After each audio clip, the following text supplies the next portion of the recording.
waxa uu qaato qoray deedna waxa uu dilay wiil ma yaqaano kan la dilay waxa loo dilay kan wax dilayna ma yaqaano sababta uu dilay qofka uu dilay hooyo ayaa noqotay gablan wayse halkeedii cunug qolka ay ku sugan tahay hooyadaasi waxa ku dhagan qol ay ku dhex ilmeynayso xaas jecleed ninkeedii la dilay si ma dili karto ninka dilay ninkeedii mana habaari karto xitaa waayo ninka dilay ninkeedii waa walaalkeed qolka iridiisa waxa ku ilmeynaya wiil yar waayo waxa uu gacanta abtigii ku waayay aabihii oo dunida ugu jeclaa dilaagusu waxa uu ku dabaaldegayaa guri ka soo horjeedo guriga ay walaashii ku ilmeynayso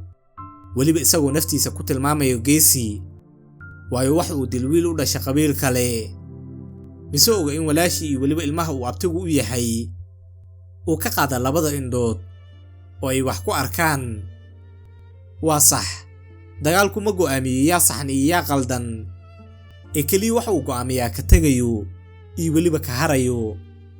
run badnaay ninkii yiri kolkuu dhinto qalbiga waxaa tagta naxariista haddii uu caqliga dhintana waxaa ilaada xigmadda se kolkuu dhinto damiirku waxaa guuro wax waliba bal weydiiya culimada daraasaysa taariikhda ma jiraan qolo dagaal ku gaara darajo nabadeed iyagoo aanan isku imaanin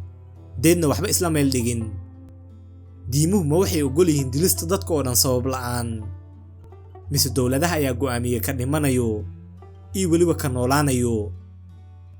miyaanan la oran nabad laguma gaaro awood ee kaliya waxaa lagu gaaraa isfahan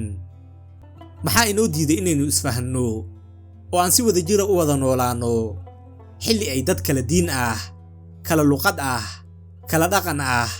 kala yool ah ay si nabad iyo baraara ah ugu nool yihiin caalamka kale waa sax waxaan baranay inaan u dulno sida shimbiraha oo kale una dabaalana sida malaayga oo kale sanasiib dar wali ma aanan baran sida dhulka loogu noolaado inagoo walaala ah waxaan ogahay kan qoraga wata ee dilaya walaalkii inuusan darajo ixtiraam ku helayn dilka walaalkii waxaan kaloo ogahay kan la dilayo inaysan reerkiisu ku farxin dilka wiilkooda se waxaan ugu baaqayaa Soomaali oo dhan gaar ahaan inta uu qalbigoodu nool yahay inay joojiyaan dagaalka haddii kale dagaalada ayaa joojin doona iyaga waliba kolka ay meedad wada noqdaan